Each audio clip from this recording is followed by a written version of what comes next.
Hello, and welcome to season 4 of Rebound with the Row. I'm your host, Ro Carter, and my amazing co-host, under the weather right now, Rob Smith. How are you, buddy? I am under the weather, as you said. Yes. So forgive me if I keep muting myself because I don't want them to hear my. Okay. Oh, he was coughing. I'm sorry, he was dying behind the screens. You don't need to hear my condition. Yes. Rob's been partying in those streets. I wish. He's been doing tariff money, baby. Tariff money. Tariff money. Tariff money. This world's burning. It's great. Every day this world's burning. Every day is something, bro. So I want to give a shout out to people who are losing their money every second of the day, 401ks. Just hold on, baby. Hold on. It's so funny hearing people like justify it. They're like, hey, well, it's a long game. I'm like, okay. Keep on with that. Keep rolling with that. My new argument is this: if you don't have a 401k or you're investing in stocks, don't say anything. Shut your mouth. Shut your mouth. Broke people talking to me about stuff. Don't give me. What you talking about? Don't affect you. Over here. Anyway, we are back. We took a little hiatus. Rob almost left us. He was like, hey, I'm on to bigger and better things. That is not true. I had to convince him that, maybe give us a chance. It's been only 4 years, but eventually it'll get rolling. Anyway, no, all jokes aside, we're back. Hopefully to be continuous week by week. So there's some good stuff out right now, by the way. So I would love to do Michael B. Jordan's movie next week. We're doing 2 great things today. I mean, Black excellence is at its peak right now, baby. It's rolling. I'm like, ooh, I feel good. Have a good. So tonight, what we have for you, ladies and gentlemen, we have Magazine Dreams with Jonathan Major's movie that was put on hiatus. All the drama behind that, and was it worth it? We'll see. We'll see what Rob says. I don't know. You know Rob sometimes either he with you or you're not. And then number 1 on the call sheet. This was amazing. It was so due. And this is produced by Jamie Foxx and Kevin Hart. And basically talks about, refers to the lead actor on the most prominently featured actors given on a shoot day, typically the star of the production. So Black folks actually being the number 1 on the call sheet, it's very rare. And so they talk to all the Black folks that have been on the call sheet number 1 and how the industry has really changed and how it was kind of interesting. We'll get into that as well. Just the 90s to like now, and just kind of seeing like there was a huge drive and then it just kind of dwelled off a little bit. So these are both very interesting topics. But before we get there, Rob, how you doing, man? What's going on in your world? LA, the weather, acting, how's everything going? It's great. I just shot another movie. There you go, player. There you go. Number 2 for the year already. We're only in April, so It's going well. I can't you have more than 1 line? I had 2 lines this time. Okay, so hey, you know what? That's a start. Hey. But my scene is with all of the main characters of the film. Oh. And I'm like a cop, and I'm arresting one of the leads, and it's like it's like a pivotal point. Are you a cop with a hat or cop without a hat? I'm a cop without a hat. There's no right. Hat. That's an actual cop, I think, right? No cops with a little hat. Nobody does that. Okay. That's a TV cop. That's what I'm saying. I'm a film cop. Okay. You got a gun on your waist, on your hip? I do. Okay. Do you have to go to gun training at all, or no? You just like no. But when they have a gun on set like that, it's a very, very serious like pause everything moment. So literally, the prop master quiets the set, stops the set, introduces the prop to the entire set, to all the extras, to all the actors, to all the crew, lets them know that there's no live ammunition, and they allow everyone an opportunity to come look at the gun and inspect it. So everyone can come take a look at the gun, touch it, see that it's not real, see there's no bullets in it, see there's no action to the trigger. It does pull back and forth the what do you call it? The part where you retract it, it pulls back, but you can't load it, so there's nothing in it. Okay. Yeah, the recall thingy. So yeah, that was that. They make sure that that's a major part of it. So yes, I did have next film. He will learn what the parts of the gun are. I will. I'll know it. All right. That's good to hear. Weather's good in LA. It is. It is. It's warming up, and it's great because now I can take the puppy out for an actual walk. She can walk around. She went to the dog park last week. She is walking on her own outside, but she still has puppy pads, so I have to put or else her feet start bleeding. So it's a process. Okay. It's a process. Slow moving, but it's a process. Our puppy, I hate when I take her out and walk her because she still has those soft paws where there's like little puppy prints all over the house. You're like, come on, man. And you have to after you wipe them down, you got to dry them too. Exactly. Otherwise, you have paw prints all over the house. So I hear you. I feel you on that. All right. We just had Ultra here over the weekend. It rained on Sunday, so the kids went crazy. Just playing in the water. I would have never done that even at that age because you're definitely going to get something the next day. They're going to sound like me. I thought I was going to be a photographer for a while and so there's just scenes of shoes just left all over Miami, downtown Miami, because kids' shoes got destroyed, right? And so they didn't want to throw them away because there's homeless people around, so maybe leave them for the homeless person. So I was like, oh, this is interesting. They're all laid up in like very integral places in weird areas of Miami. So it's been very interesting. Every time I find a pair, I'm like, did you photograph the shoes and do a little? I did not. I'm mentally photographing them, and then I'm just like, do I really want to go all the way through this? And then I'm not that, artsy to be like, really give it that oomph of what it is. Yeah, I was like, you could have done a little art book. Yeah, maybe an ultra art book, and I put it to a beat. Like every sneaker has a beat. Exactly. But again, that's just me. Could have displayed your art at Art Basel. Hey. Zero missed opportunity. Never miss, player. Never miss. Don't miss. And now we have wind. A lot of wind down here. So Miami is beautiful as usual, but the wind is kind of doing its thing. All right. But anyway, let's get to it. So we are going to start with Magazine Dreams. All right. This is directed by Elijah Bynum. This film came out in December. Was January? No, February. It's like February. Sorry. February came out. December. March. March? I thought it was like, no, but I thought it came out and then they went worldwide within a March. No, it came out in March. All right. Just kidding. I'm not going to argue with this guy. He's like, no, Ro. It actually came out in March. I could have sworn it dropped in January. And then the official release was like 2 years ago in January. Yeah, and then there was like a little release, and then now like big release. And then they've taken out a lot of movie theaters. I saw it there one week and then it was gone the next week, so I had to hunt it down to find it. So it's been very weird how they're playing games with it. It's very interesting. Well, I think there's a lot behind that, but we can go into it. Okay. Oh, we're gonna go into that. Okay. Anyway, so this is Jonathan Major's film. If everybody knows what's going on. Before this film was released or due to be released, he got into a little altercation with his ex-girlfriend. Come to find out the altercation wasn't really what we thought it was, and that kind of killed this man's career. So this movie was held in the vault. It's up to you to decide on what you think this movie is or if it was worth to be seen. We're going to do that today and give you a little review without giving all the secrets away. I do have an inside kind of scoop because my girlfriend's brother literally just did a competition 2 weeks ago. So I was like, holy cow, everything that happens in this movie, except he was training to lean out all natural versus you're seeing the opposite here, but still the mental and everything, like it was crazy how spooky, even the stage and how all the people, like it was so spooky to me. Like I saw this in real life and then to see this portrayed on screen, it was like, wow. Okay, so anyway, that's my own thing, and I'll talk about that a little bit later. But there's two sides of this film. They're going to tell you it's a man who's looking after his ailing grandfather and trying to make a professional bodybuilder. But what's really going on is there is a young man who is isolated, a complicated young character who is trying to fit in, and the only way he knows how is to just get his body to where he thinks it's going to be the best. And his goal is to be on a magazine one day. And so you see this, he's kind of like a kid, but he's a grown adult in terms of the way he behaves. And like when you see with the way he lives, he's taking care of his grandfather. He lost his mom and dad at a young age. And you see that trauma kind of come on him later. So you don't really know. The scene starts with you seeing him with a therapist, and he's talking to her about what's going on, but he's not really opening up. And she's asking all the questions, but you're learning a little bit about him by each question she asks. Like he's had a bad time where he's threatened people before, and he's a big physical specimen, and he's black. So that doesn't always help when you're threatening people. and you look like that.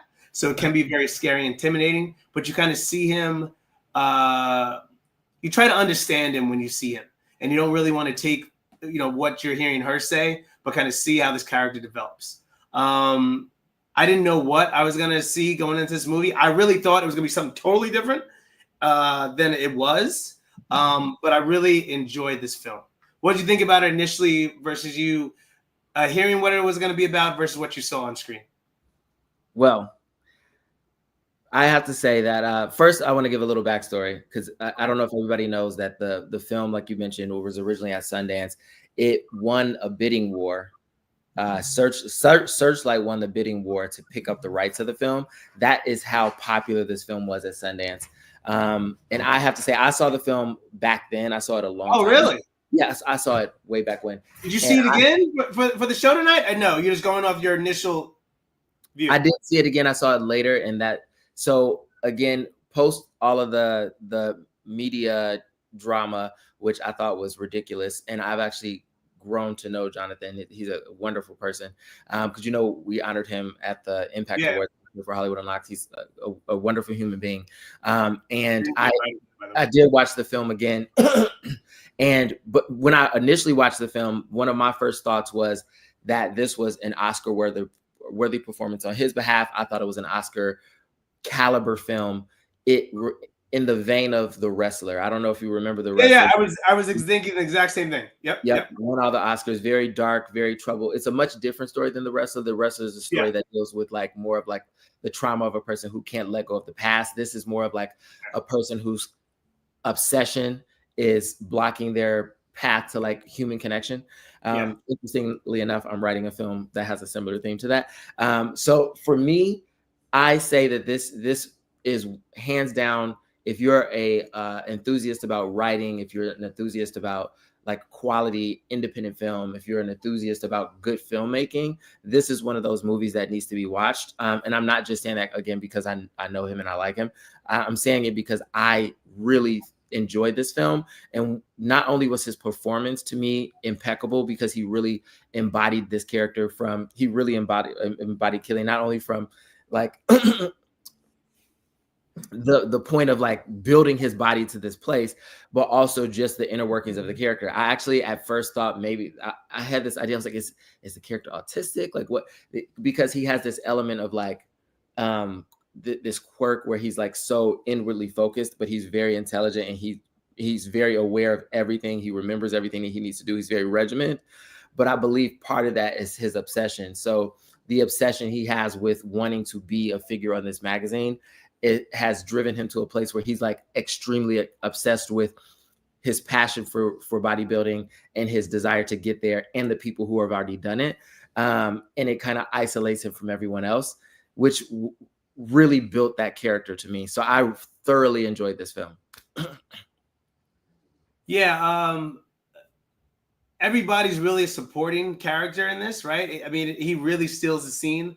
Every scene that he's in, Jonathan Major, even when he's not even talking, just his physical, his body, the scene where he's in the garage and he does that cut, bro. As an actor, tell me, how tough is that to do that 20, 30 takes and then to bring something different to each take?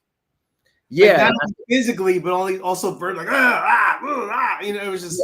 Yeah, and I think part of that was that he embodied the character so much. He was living through that experience. So that his character in that moment he was obsessed with getting the perfect take for that audition tape. So he had to get it right. And I he was really living through the experience of trying to perfect that recording, because in his mind it was make or break. For him, it was the end of the world. If he did not get this opportunity, it was the end for him, because this is everything that he's fighting for, So Jonathan Majors plays Killian Maddox, and again, he works at a grocery store that pays for the majority of his food and helps out with his grandfather. He gets a little check for that as well, because he's a former Vietnam veteran. And so my uncle was a Vietnam veteran, rest in peace. And so I felt this too. My uncle lived with us for a while before he died. And so I remember that, just the things of how the veterans are and how they kind of act a little off sometimes and stuff like that. but he was more off than his grandfather was, which is kind of weird. His grandfather was just old. So that was interesting dynamic. Also, just having passion, but also to the point where to your own detriment. Like he knew only one speed. And so the one thing the psychiatrist kept on saying is like, you have to be mindful of other things. He's like, I am. I'm just, and he would always be like, I got no. His only focus was I need to get this. I need to be on a magazine, and this is my goal. And then there's the wrestling, not wrestling, former bodyweight builder, Michael Hearn. He plays Brad Vanderhorn, and he's obsessed with him. And this reminds me of like when I was a little bit younger. I don't want to say obsessed, but I was a fan, and I've learned how to be fans of people, or never meet your fan. Someone that you admire, because you're always going to be disappointed. And we won't give this away, but he does get a chance to meet his idol, and that goes all over the place. And so that was very interesting too, right? How amazing that can be, or disappointing, depending on what your hopes and dreams are based when you meet that person. So that was a very interesting dynamic, which threw me for a freaking loop. I was like, this is crazy. Again, we're not going to give away, but I was like, what the? So also the one thing I'll say is I wanted this movie to end a couple of times, which kind of pissed me off. I was like, if I can make one nod, because this character just does so many crazy things that just like, please end it now. And then they're like, no, we got more for you. We got more for you. But I was more, it was kind of like someone like get out, and they're a little waving the wand in front of you. And I'm like, I'm just deeper and deeper into this character, but I want to get out because it just keeps on getting darker and darker and darker. And so, I mean, he was probably in his headspace, man, was probably just all over the place, because this is a deep character. So I applaud him. He really knocked this out of the park. It should be nominated, if not for his performance. I think both the movie and his performance should definitely be nominated. Supporting cast was amazing. Everybody did a great job. Even Taylor Page, for the short scene she had, that was like very memorable on the scene. Just like that awkward moment of him. I think that was another part of his not knowing his sexuality, because he always watched porn at night, but he never explored that. Right? It was like very weird. Like you never saw him masturbate or anything like that, but he just would watch the porn and just like, and you just hear like rough sex, and he just like, okay, time to go to bed now. And I'm like, that's weird. So anyway, it is what it is. Yeah, and I absolutely agree. I think Taylor Page is one of those names that like we keep hearing and popping up in a lot of these major films, and I hope we see more Taylor Page in like some bigger, more prominent roles, because I think she's phenomenal. And I think her small appearance in this was so impactful and so powerful. And I think she's a phenomenal actress. But her and and also the young lady who plays his love interest from the grocery store, Haley Bennett. Yes. Sorry, apologies. But again, it showed like the limitations of his ability to have human connection outside of his obsession for his drive and obsession for bodybuilding.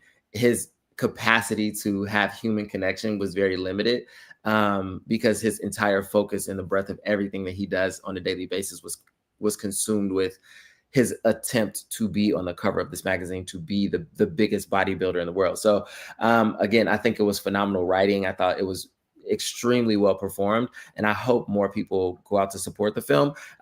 As we mentioned earlier, the film was originally picked up by Searchlight, but they dropped it with all the drama, and I'm glad it got picked back up by, I think, Briarcliff Entertainment, and then Zeus Network came in as well to help produce the film. So Zeus Film, I think, is the wing of their new film division.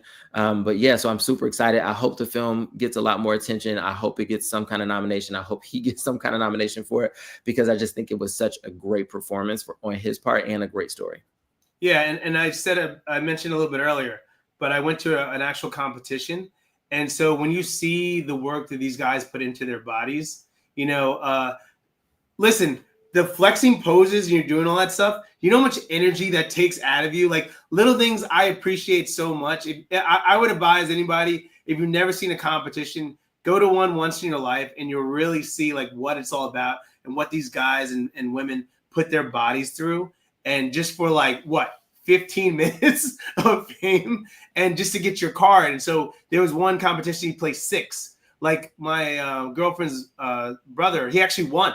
He won his heat, which is crazy. Oh, wow. First time trained dropped all this weight. It was all natural too. He went from 240 to 141. Woo! Bro, I'll show you pictures. Like, oh my God. You'd be like, lost 100 pounds. Yeah, man. All natural too. He said he was in such a dark place. He went to church 2 days. He did 2 days at church. That's how dark it got for him. Yeah. And he lives in Maine. So like those dark, cold days, you're doing a workout. He's like, on my menu today was water. Was he like your complexion after he put on all the tan and stuff for the? Yeah. They and the best part, they only did it to his neck. They didn't put on his face. So I was like, what are you doing? That's the funniest part for me. I'm always like, I was like, you know, rub it in a little bit. Like, it was better. But shout out to him. Shout out to Kevin, man. He did a great job. I was really proud of him, man. It just that I mean, part of me was like, man, I could do this. And I was like, you could do it, bro. No. There's a breaking point, and he broke himself. Like, he almost didn't show up to the that's how bad it was. Like, he didn't. So that scene, you know, where he comes in, he gets jumped, and then he shows his competition all messed up. Like that's the mental stuff that's just like, wait, I'm still gonna go to this competition because I'm so obsessed. I have to win. I have to be. Yes. And so that's you're fighting your own demons for a while. So he really spoke on that after he won. He's like, yo, man, I've been fighting demons for the past 3 months. And I was like, damn. And I was like, I don't want to fight no demons, man. You know what I'm saying? You know, it ain't worth it. Ain't no trophy worth fighting those demons. So anyway, that's all I have to say about that. Really check it out. It's an amazing, beautiful film. The acting is phenomenal. The story is great. Yep. Actually, Rob agrees. There we go. That's a good sign. It's a good sign. Normally, Rob sucks. So he's great. Yeah. What? Just kidding, Rob. We love you. This film is a 10 out of 10 for me, bro. It's a 10 out of 10. Wow. Let me ask you something. You saw it the second time. Is there things you like? Was it better the second time, or was it like better? Yeah. Okay. Yeah. Don't start that. All right. So Rob says, check this out. We give it thumbs up all around. Rob gives it a 10 out of 10. Okay. Maybe get Jonathan Majors on here. Jonathan, let's talk, baby. Let's talk about it. Yeah. 10 out of 10. Talk about the physical part of what you had to put your body to, mentally and physically. I would love to hear that. So we did an interview with him for it. I don't get called for interviews anymore. It's been tough. It's only Coco. Only Coco works for this company anymore. That's it. Oh my God. Anyway, sorry. Just letting it out. Moving right along, everybody. Number one on the call sheet, again, produced by Jamie Foxx and Kevin Hart. They do a collab today. We really want to know what it means to be the lead actor on the call sheet. And so Reginald Hudlin. Thank you, Reginald Hudlin. Thank you, director. That's why we have Rob here. Gives us a little tidbits here and there. So it's a 2-part series on Apple TV. Just came out last week. And they do all the men, and then part 2 does all the women. And so they have a great cast here. I can't go down the list of every single. I mean, I wrote them all down. I just don't want to run up names, but I will. What I like to do is this. Talk about some talking points that a couple of things that shine for you on both sides. So let's start with the men's side first, then we'll go into the women's side. And then anything that you felt you've learned as an actor and as a Black man that matter of fact, I would like to ask you, based on you seeing this, what have you seen in your life in terms of being an actor, in terms of being a Black actor, you know, that how hard it is, and do you feel it's really changing in a positive way, or do we still have more work to do? From which perspective? From the perspective of like actors. And what I'm talking about, you as an actor, or as the industry as a whole. For the industry compared to how it used to be, it's getting better. But is there still some BS you got to deal with? Yeah, but I think and I think there is some BS you still have to deal with. But I think one of the major things that they touch on in this docuseries that is critical and is key to the direction that things are moving is that at this point, the gatekeepers are. There's not a gatekeeping situation at the level it was before. I think a lot of people in this generation, we have a lot of Black studio executives now, people creating their own studios. We have a lot more opportunity to create content now because we consume content through different platforms and different mediums now. We stream things. So there's a lot more avenues to like release your content, to share your content with audiences. So I think opportunities are growing for Black, you know, studio heads, Black writers, Black directors, Black filmmakers as a whole.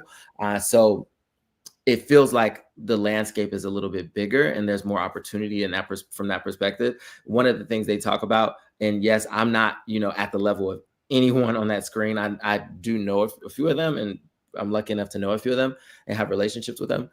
But I do remember the days when I would get breakdowns from my agents that were very, very specific. And I would reach out to my agent and be like, hey, this TV show is out. And I would let them, they're like, that role hasn't opened up yet for people of color. So basically like that role isn't available yet. And it was very specific. So you would know like how many roles are available for people of color, how many roles are available for men. You can see all of that from the breakdown. So a lot of that information that they were providing, I'm privy to because I've been out here for a very long time, like pursuing the hustle. But I thought that it was very well formed. The way that they created the story, where they started with the older generation of actors, and then they moved into a next generation of actors.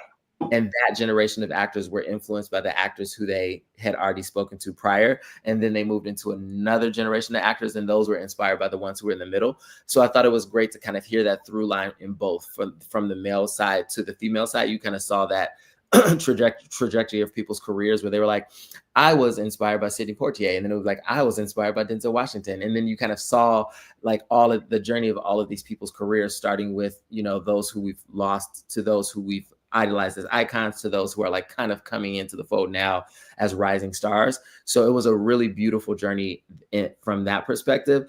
But yes, I'll let you chime in. No, you're doing great. I also love the personal stories that they had. I mean, a lot of times I followed a lot of the older actors, but it was nice to see, like you said earlier, the younger actors kind of pay respect and homage to these senior actors who have been there.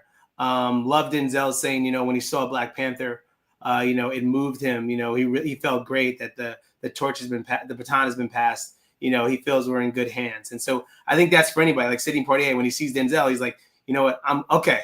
We're good, you know. And that's the scary part, not knowing what this new. It almost reminds me of hip hop, and like how hip hop is. I mean, I don't want to get into it being sensitive, but hip hop has definitely changed to where hip hop has grown, and so hip hop, I think, is taking a different direction. And so I love when it comes to the arts in terms of acting. It's like there's people that are still respecting the craft. Does that make sense? Yeah. Without being disrespectful, yes. So not being just the new hip hop heads, but there was something that you had to respect the craft of. And I love that these modern day actors are doing that, but in a different way as well. You know, by being directors now, starting their own production companies and going out there. And so taking bigger risks because the reward is going to be easier for me. I mean, we're going to talk about the women next, but Whoopi Goldberg's story, holy wow, that I didn't know how deep that was. And she had to hustle. And so I feel like the women had it a lot tougher than black. It's crazy to say, right? But black men, black women, goddamn, God bless you. But you know, some of the things that stood out to me, there were like a lot of moments where I was like, wow, you wouldn't have known this story from this actor because they're so iconic, and you would have had no idea that they went through that experience. Like when Lawrence Fishburne talked about his first big role in a movie when he was in Apocalypse Now, and how he was 15 years old, man. That's I didn't know he was 15. Exactly. He was 25. But just hearing him relive that story and it kind of resonated to what the whole idea of this concept is, you know, being number one on the call sheet. And I think he like really made it clear in that moment, like it is the person who is responsible for like making sure everyone is okay. Right. And so in that moment when he felt beat down and tore down because he wasn't getting it right, and he only had that one moment in the film, but the number one person on the call sheet took the time to come over to him and say, hey, has anybody ever told you you're a great actor? Because you are. And that literally changed his life as an actor and changed his direction. It was Martin Sheen, I think. So, but I'm like, like those little moments, you would never know that these are experiences that these big A-list actors that you only know as superstars, we wouldn't have known those like nuanced moments of their career had we not seen this docuseries. So I thought those kind of moments were great. And another one was Kevin Hart talking about how he really thought he was the best person for a job. And then when he got on the set, he realized, you know what, maybe I don't know what I'm doing. And he got humbled real quick. He got humbled real quick, and he had to go back and sit down in an acting class with people who weren't working. And here he is, Kevin Hart, you know, an up and coming name. And he had to humble himself and go back and take a break from acting because he needed to get to the level of other actors who were performing with him on set. So it's just hearing those little stories and like and hearing about the work that people put in. Will Smith, another one that I took away when he mentioned, he said that there was a moment in his career where he realized, I want to be a mega superstar, and the only way I'm going to get there is if everybody around me knows what my goal is and they're pushing for my goal as well. And so he had to really make everything in his life about being, you know, on the trajectory of where he wanted to be in his life, and he made it there. And I feel like a lot of them kind of had that same sentiment, like they really fought for the path that they wanted. Yeah, you're right. But also Will being able to talk to Arnold and Sly and be like, hey, you know, and Arnold's like, you got to be on the next global level. Yeah. That's how you do that. And so that's the biggest thing I don't think we talk about enough. Like people giving you just a little bit, you know, that inkling of like, hey, how'd I get in the room? You know, you're in the room now, but how do you get to that next level? Just because you're in the room doesn't mean you get into the next level. So it's someone being able to give you just a little tips here and there that are really great. Eddie Murphy, when he talked for a little bit, I love, big fan of Eddie Murphy, but when he said, you know, I had nobody to give me advice. Like, you know, Denzel's like, hey, I had Sidney Poitier and I had James Earl Jones. I used to watch his performance and I got stuff. It's like, Eddie was like, listen, I was 19 years old. You can tell me anything. They didn't have any advice for me. The only thing Sidney Poitier was like, you know what? You have this shine, that just this glow, and don't ever change for anybody else. Just keep glow. And I was like, right? Like what do you, I was like 19 years old in the 80s. And Eddie never got, I mean, that one little mischief we won't talk about. But besides that, Eddie never really did anything. And the fact that the people he used to hang out with, from his brother to Rick James and like all that stuff, was like, you never, Prince, like you never heard Eddie like doing stupid stuff. And so I always give my hat off to him because we got to see him really flourish as an actor. And he's like, listen, I could be making all this money, but it's like, it's happiness and having a family, right? And growing with them and learning things. And so I was nice to see a deeper side of Eddie Murphy because he's always like being comedic, being funny all the time. But it was really nice that you got to see all different sides of these actors. I'm such a big fan of Lawrence Fishburne. One of my favorite movies is Deep Cover. It's actually with Jeff Goldblum, and he plays he's an undercover cop, and he's selling drugs and all that stuff. And it's one of my favorite films. And I've always been a huge fan of Lawrence Fishburne, to the point I remember when I used to live in LA, he was at the Rock and Roll Ralph's in Hollywood. And I'll never forget, he was behind me and he was buying Doritos and a Coke. And I was like, Lawrence Fishburne buying Doritos and a Coke? I was like, is this crazy? This is great. Lawrence Fishburne behind me buying Doritos and Coke. I didn't bother him, man, because I'm not one of those people. But I was like, it just messed me up. I was like, really? I was like, I would think someone brings you a Doritos and a Coke. But he was out there just, you know, being Lawrence Fishburne. So he wanted to just live his life as a person. Exactly.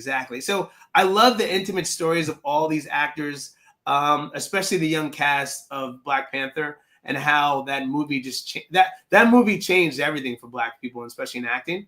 I remember when people don't know this, but I was an actor at one point myself. Did a couple things I won't tell anybody about. You know, keep it on. You'll never see my face, but I'm on there. But anyway, long story short, I remember like there was the Indian wave, like, you know, like what was that movie? Slumdog Millionaire, and then all these movies came out. So if you were Afghan or Indian looking, like that was, you were picked for roles.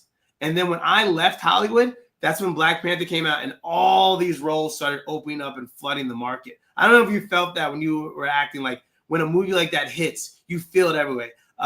Issa Rae's show on HBO, like all these little things played integral parts in like roles opening up again. Because the 90s, you know, they talked about this, especially the females. They were like, listen, I remember it was like, yeah, they were there was a movie or something every other week, right? And now it just felt like we had this like slump. And I don't know what it was really. And if it wasn't for COVID, in my opinion, I don't think, because you had films sitting on the shelf, like, oh, you know what? I have some black actors and directors that have put some stuff out. Let's look at them. And I think that helped open it back up again. And the conversation also with Tyler Perry kind of having his own production company. Excuse me, I'm losing my voice too. His own production company. These all little avenues have kind of come together at one point that really helped us kind of have this resurgence again. I think we were always there, but you needed something to open and kick open the door again. That makes sense? Mm-hmm. Absolutely. So, anyone else you want to add on the men's part? No. We can move on right along to the ladies. So this starts off. I'm already upset about how the ladies start off because they give the ladies like just a chair. All the men are in these like big studio production sets or in these nice big lavish chairs, and they set up just a little wood chair for the ladies to sit down and a flower. And that's the problem in itself right there. How we go about production. Oh my God. No. Listen, I thought about it after we're talking about this, and this is exactly the point. Like, you know, how you go about it. It's just like, no. I actually like the ladies set better. I'm not saying it, but my point is, it just felt like very like here. You know what I'm saying? Like there was more time put into the. Like, I just felt they put more money and time into it versus like, yo, we got a chair and like we'll just put a drop and there you go. Yes, ladies, here you go. I liked it better because I felt like there was more like uniform and like. Okay. Because at the end of the women's too, they had that moment for all the women where they did that kind of like live action posed. It was beautiful. I thought it was very, very beautiful and very well done. You can't talk to actors. You know what I'm saying? What? He's just trying to keep his job. That's why he. It was a what? My job. What job am I trying to keep? Any future job. He was like, hey, that's it. Reginald, so that set was it was a beautiful set. Yes, both the ladies and the women. Yes. And anyway, so they start the show. They talk to top 5, and then they start bringing people in slowly. But it's Angela Davis. Angela Bassett, Viola Davis, Halle Berry, Whoopi Goldberg, Gabrielle Union, Octavia Spencer. They just go up and down the line. And there were some deep conversations. I know a little bit about Whoopi, but I didn't know how hard she had to fight. The argument was she was never this beautiful woman on screen like a Halle Berry or Angela Bassett, but she was her comedic timing was amazing. And so she talked about how she had to create her own path. And then she would wind up taking roles that people would turn down. And she had to do her own hustle. And that's crazy back then, right? To be like, hey, we know you're a star and we don't know how to do this the right way. And so I can't imagine what she went through at that time, you know, being a Black woman, struggling and being like, hey, you know, what's the answer? And she still stuck through it. And so that also shows the perseverance of Black women. You know, they're going to find a way no matter how. And so I love that about Whoopi for her. Angela Bassett, I mean, got robbed on that Tina Turner. That's a whole nother conversation. But her performance is one of the best performances out there for a woman lead as well. I love the deep conversation about, you know, Halle Berry. There's this one movie, I still can't remember, but she played as a younger Black woman who was Losing Isaiah? No, they thought she was white. And so it was in the South. And so she was able to pass as a young white lady, but then amongst Black folks, they knew that she was Black, but she was too light. So she got away with a lot of stuff. And so that really messed her up the way she was. And so I love how she's kind of talking about, like, you know, yes, people look at me as beautiful, but they don't always consider me bright, right? Or that I can do it. And so I love that you actually hear a story from Holly you probably would have never known unless you do a deep dive. But she talked about, you know, that Spike Lee movie. And I was like, that's crazy. Like, she could have had his love interest, but she was like, no, I want to be the crackhead on the corner. And I was like, really? And she bodied that. I was like, how did she get that role? And that was great to see her talk about that situation and how that came about, and really showing you, hey, I have range. I'm more than just a pretty face. So I really love how deep they go into all these characters, how the women really have to bust their behinds. Also learning about how there was only one role for them, right? It was always the maid, always the maid, always the maid, always the maid, always the maid, or the help for so long. And I was like, imagine just smiling and going about your business. But there's the other side of that, of just being happy that you're working, right? And so that's what what's name said later on. She's like, Viola Davis was like, I just want to be a working actor. That's the hardest thing to do. But in doing that, I wonder, and Rob, you can maybe answer this a little bit better, is you want to be a working actor, but don't you want roles with substance at some point?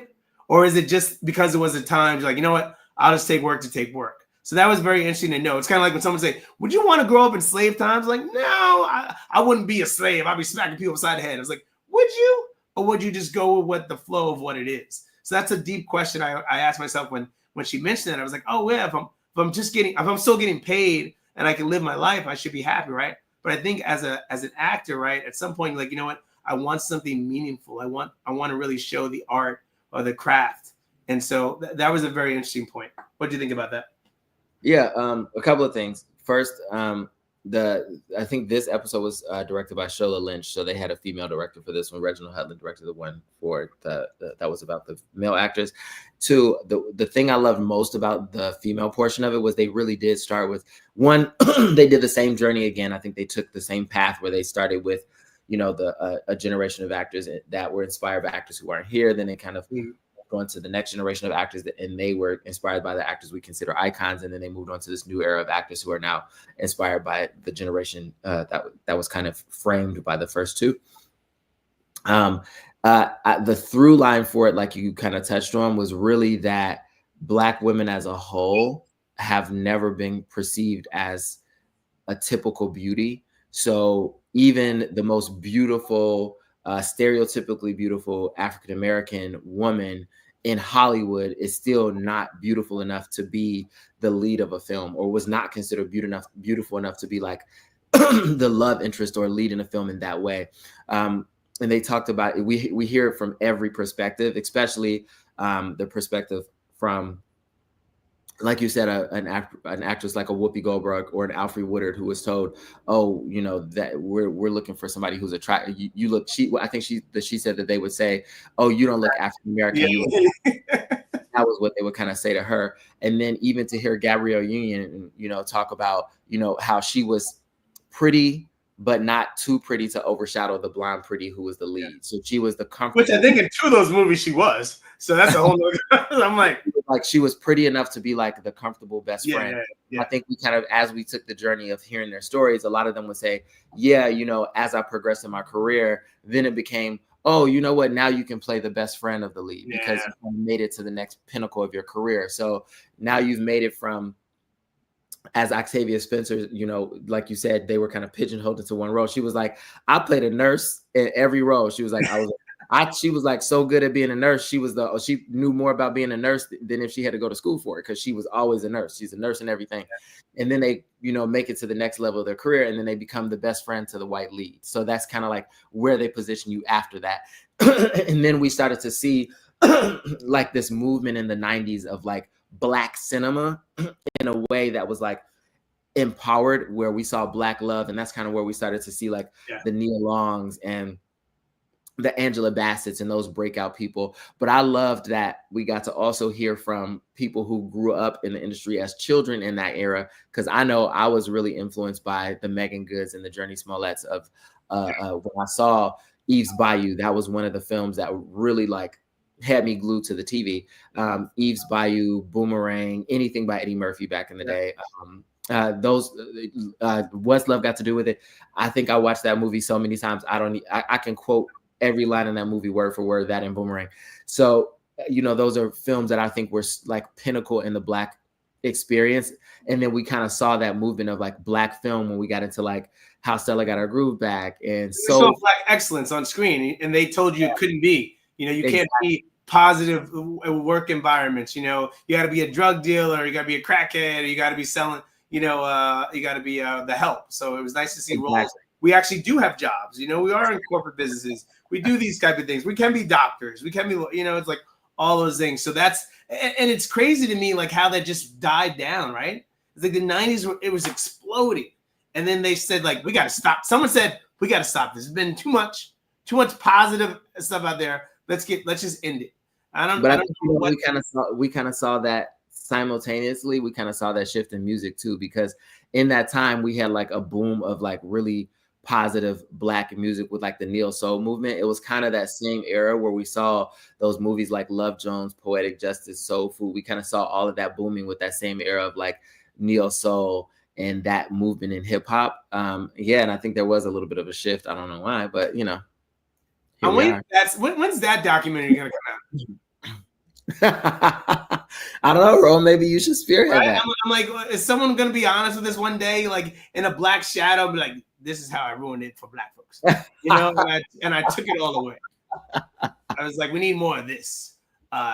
In. That's what we need, you know. It's like, come on, man. Question for you, Rob. How do we change this, right? So I'm watching this and I'm like, so I remember getting a call sheet, or I remember seeing like what the cast was, and then this character does this, right? And so it's describing what the character needs to do or what the character is going to be. So like Octavia Spencer talks about, it's the hood girl, the out of control, like Black woman, the wild, I forgot the exact word she uses, but she's like, this is the woman you need to be, and a non-behaving Black woman, and be wild and all that stuff. And so is it the producer's fault or the writers in terms of like they're writing that in the script? And so how do we fix that in terms of like, are we holding the writers more responsible for, hey, I don't like what you're asking for this actor? Or is it up to the producer to overlook the writer and what they're asking for in that? Well, I think that's I think we've kind of we're moving in a direction where that's no longer the thing. I think part of what they were talking about in the documentary with that was they like the descriptive that they would use a lot of times was like the sassy Black girl. Yeah, there it is, sassy. Thank you. They would kind of use that description to be like, this is what we're looking for the Black best friend. I think we've hopefully moved away from that. I mean, these descriptives are a lot better than they were. We haven't, because they're still saying it's not open yet to you, right? And so you technically are still doing it that way, right? You're not opening it. You're still saying we need a white woman for this, or white male, tall, blue eyes, light skin, blonde hair. You know, you're still doing it in a way, no? Well, I think they've moved away from it, but I think people still kind of know a lot of the breakdowns now will say like open ethnicity, but I think they know what they're looking for. Okay. So like open ethnicity, it won't really say like Black guy. So it doesn't necessarily say that, but if it's a very specific character and it calls for it to be a specific ethnicity, of course it's going to say it. It'll say like African American, or it'll say Hispanic, or, you know, white. It'll say it, but for the most part, most of those characters, like the like guest stars or the series regular or the co-stars, a lot of times it'll say open ethnicity. It's not going to say like a very specific race. Definitely not going to say sassy Black girl. But me and Koku joke about that all the time, because when me and Koku both moved out here together and we would get breakdowns from our agents, it would be like, they were so bad, bro. And I'm sure you've seen it too. Yeah, I remember. I was like, it would be like very unattractive, preferably an amputee with one tooth. It would be like, it was just, they were really descriptive. And I'm like, can you why are they describing this? Like, what are they looking for? We were so disturbed by some of the stuff we would see come across. But yeah, I think they don't really do that so much anymore. But I don't know. Hopefully that's gone. But I think we're also in a space where there's a lot more people in the room who are aware, and a lot more people in the room who are of color and are women and are, you know, the ones who are the storytellers and the creators. So that's why diversity matters. Exactly. And I think this was something they touched on too, when they specifically talked about, and every single woman in this documentary talked about having the same experience when they walked into a set and had to have their hair done. Their hair was either dyed off, burned off, pulled out, and until they got to a set where they were like, oh my God, there's a Black person doing my hair, or there's a person here who understands how to deal with my hair texture, and the experience became greater. And a lot of times that happened when they worked on films that were like produced or written or created by people of color. So I think, you know, hopefully we're moving in that direction. We have a lot of studios that are popping up that are owned and operated by us. So we're creating content by us. And we understand how to work with us and tell our stories in a way that are great. Yeah. And I want to give a shout out to Quentin Tarantino, because I think he's one of the only directors who works with the most Black folks in his career. That's why they had him on. No, I was like, why is Quentin Tarantino on this thing? And I was like, That's right. He's worked with the most black folks in history on film. And so, but he's like, I know a good actor when I see one, and I know what this person is going to bring to this film. And he's talking about Jamie Foxx and Samuel Jackson. Like, all, oh, you know what? I was shocked they didn't have Samuel Jackson on this. Yeah. That's the only one I was like, oh, I'm shocked Sam's not on this. But they did really well in casting. Whoever, I mean, they did for an hour and a half to still get the stories you want to hit without like picking favorites. They did justice. You know, there's literally everybody under the sun who's still coming up, who's been there for a while, who's had their ups and downs. Big Hollywood actors. So I literally love the variety they give you. So it really gets you glued. You're gonna find somebody that's your favorite no matter what, or somebody like, oh, I love this person. So it's nice to hear them talk and be genuine. So they really knocked this out of the park. And it opens up a conversation for people of different ethnicities, right? I would love to see a Latin version. I'd love to see an Indian version, or absolutely, you know, just all over the spectrum of where you could go with this and have a conversation. And then someone's like, well, why is there a white one? Well, anyway, that's a whole nother. But anyway, someone's gonna complain at some point. But to your point, I love the fact that they had we got to hear from Tessa Thompson, who I think, who we don't talk about as much as we talk about somebody like a Halle Berry or an Angela Bassett. But I think Tessa Thompson is such a phenomenal actress, and she has such an amazing breadth of work under her belt that she is a person who deserves to be in this documentary, who is, number one on the call sheet, and her perspective and her experience brought so much value to the conversation, or like a Ruth Nega. So it was just so great. Both dealt with that movie is great. That black and white film. Yes, it's so good. Really it's good. Passing.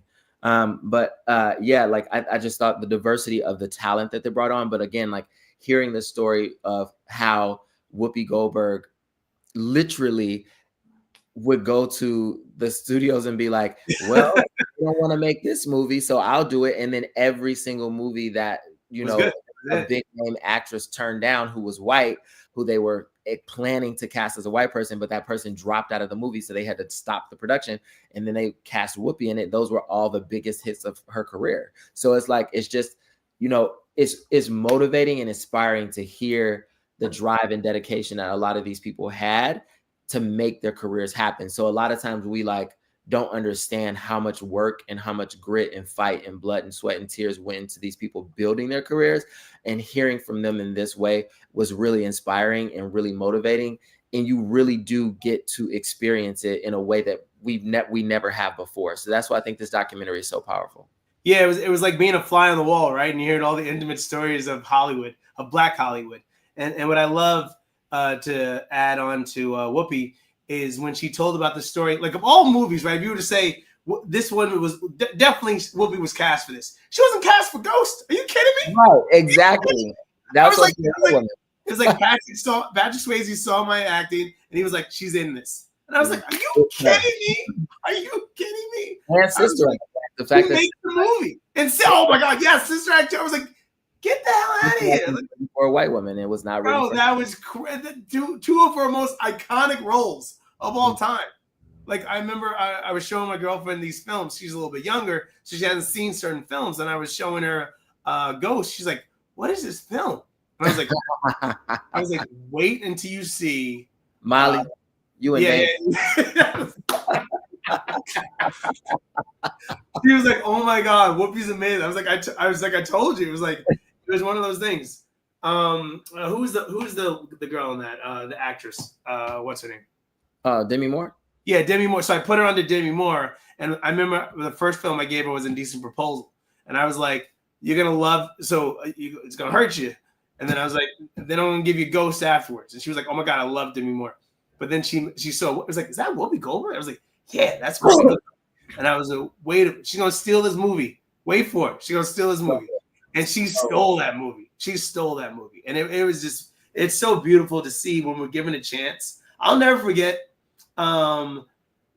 Harrison Ford, when he played the president in this movie, I forget what it was. I forget the movie off the top of my head. But anyway, there was the black woman was. I'll never forget. I was in the movie theaters, and they're on Air Force One. It's called Air Force One.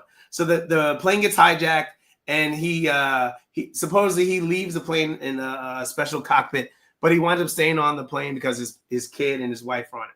And so he's slowly taking back the plane over. And so they have to do a fax. And this black woman is the only person who knows how to send a fax to the people down on the ground. And I remember the movie theater clapped. They're like, yes, man, black girl did it. And I was like almost in tears because it was such a beautiful moment. And that's how bad film has been for us in terms of like moments like that. You're like, yes, we can do it. And you're showing, and it was just a beautiful thing to see. Similar to Black Panther when he saw us on the screen, and Killmonger's like, "Hey, auntie," and I remember all the girls like, "Hey," or waiting to exhale, and then the black women were just like, "Yo, this is my life, it's what I'm going through." So sometimes our stories just need to be told, and when they are, it's just a beautiful moment for everybody. And I love when they spoke to white women on the scene, like, "Hey, so you saw this movie? It's number one movie in the box office." Like, why'd you see it? Because we want to learn about other people's stories. And I was like, that was beautiful, right? It was just said off the top of their head. It wasn't forced, just something that came out of them. And so I think we forget that sometimes, especially nowadays, just how we all are people at the end of the day, and we need to learn about each other's culture. And so it was great to just take that, like, to sit in what 3 hours of your time, but to go back in time a little bit and go on this voyage with actors who have been in cinema and are telling you these stories that have been intimate with them, or just the celebrities knew, and kind of opening these doors for you. So it was really well done. This should be nominated as well. I don't think you get nominated for an Oscar for this, but you get nominated for a Emmy. Yeah. So this should be definitely nominated. I hope it survives. But really, really, really well done. Really well done. Very well done. Absolutely agree. So check it out. That's what we got. We got hits, baby. That's another 10 out of 10, Ro. Another 10 out of 10. We got a hit. Up again. Okay, 2 thumbs there up. There we go. Shout out to the production and the directors. I still think the ladies could have had a better chair. That's just my opinion. That's my opinion. Can women get a budget? Can women get a budget? I liked it. I thought it was classy. It was beautiful. It was simple and elegant. And I love the moment at the end where we got like this beautiful still cover photography, but like live action still moment, because they all stayed still but did a little pose, and it was like a beautiful moment. I don't know if they told each woman like, we're gonna take a picture of you, so pose, but they all like did their pose, but they kept the live version of it. And I thought it was so beautiful, and it was so well collaged, and it just really captured each of the essence of each woman in their own individual way, and it was so stunningly beautiful. Yes. Don't laugh at my eloquence. I'm not messing. Listen. Beautiful colors, everything. The other thing I want to add, there's a scene with Nia Long, and like Megan gets touch up, and then she retouches it again, and she's like, "This is why they call this difficult." And she was like, "I ain't difficult. I just want to make sure." I was like, she said, "I don't care." Yeah. There's always those one-offs every now and then. Don't come for Mama Nia, okay? Yeah, and Taraji P, shout out to her, because she opened up. She wanted to voice some things, but she knew like, hey, I want to get some work. So kind of like people went there, but they knew not to go too far there because they know they got to work the next week. But then even during her journey, like Taraji getting an opportunity to really talk about her journey. Like I'd heard the Halle story before, and knew, that fight and the grit she had to get that role. With Spike Lee, but hearing Taraji tell her story of how she she saw Angela Bassett, and she said, who did she say? Yeah, she saw Angela Bassett. She shaved her hair off, packed up her car, and drove with her baby to come to Hollywood, and she knew where she wanted to be. So it was like her telling that story. It was just so great to hear all of their individual stories and the grit and fight that everybody had to get to where they are, and to see the beauty of each of those Black men and women and the power of like their passion for their careers was so inspiring. And I think everybody who watches this docuseries is going to get up from that experience and go, okay, I can fight a little harder for the things I want. Yeah. Or create your own path. As Marlon Wayans talked about, he was like, hey, some things you just got to create in your own. I'm not going to wait for you to open up the door for me. Sometimes I just got to do it on my own. And so that's inspiring too. Like, hey, you know what? I don't know what my avenue is, right? It hasn't been put out there for me. So maybe I'll create my own. I'm going to create my own space. And so just having the fortitude to really stick to it and just like keep fighting. I think that's the whole to bring it all together. That's the story of both the film and the show we did. Is really just fighting for what you believe in. And staying strong behind it. So check out the film, and check out the show. And also, our original Instagram account was hijacked, but we are working to build the new one. So make sure everybody follows @BlackFilm on Instagram too. Just gotta throw it out there, bro. Hey, I just listen. I learn things every day. They tell me should have gave me that in the notes. I would have said that. Well, that's why I'm here, bro. That's why I'm here. Hey, that's what he does. That's what he does. Now we're just gonna get. Now we're working on getting clips, so then you can really follow us and be like, hey, watch the show. But that'll be a whole nother. Right. We're working on it. He's getting sick. Anyway, I would like to do Sinners next week. Can you see that? Absolutely, I'm going to see that. Okay, Sinners next week, ladies and gentlemen. There we go. Boom, boom. I'm super excited for Sinners. Little vampire action. Yeah, I didn't think it was gonna be a vampire movie. Then I was like, oh, I rather they didn't. I wish, because the first couple of months you didn't know what it was about. Like I was like, what is this film? And then I was like, oh, okay. Like vampires in like a gym. I think someone's like, no one's going to see this film. And they're like, you should show them what it's about a little bit. And then they're like, okay, now we're gonna do a scene with. Now we're gonna do edit with a vampire. And everyone's like, ooh, okay. Yeah, it's like another South movie. That's what we want. They're like, no, vampires in the South. Yes. Vampires in the That's that's what we're missing. Vampires in the South. Anyway, thank you all for tuning in tonight. As usual, good times. Please check out both shows, show and movie. Let's give some money, give some love and some money to the folks, and go from there. And good luck, Rob, with all you do. Good luck to you too, bro. I'm trying, man. I'm trying to be like you. Out here hustling. Yeah, I'm trying. And then Miami streets. Are you gonna start doing the word on the street? I would love to. I was just waiting for spring break to end, so I didn't get shot up. You should have went during the Pride weekend this past weekend. You know what? What do you think? The gays don't watch movies? No. The gays watch movies, and the gays get a little out of hand sometimes. I bet it got handsy with you, bro. Yeah, the gays started manhandling you, and I'm like, I only got 2 hands. I only got 2 hands. I got 2 abs and 2 hands. That's, I can't take it. Speaking of abs, how you doing? Oh, hey, look. Hey, all right. Hey, man. Hey. Looking good. Looking good. All right. Summer's coming. Need another month, and then I'll be another month. Okay. All right. All right. Thank you, everybody, as usual. Top season.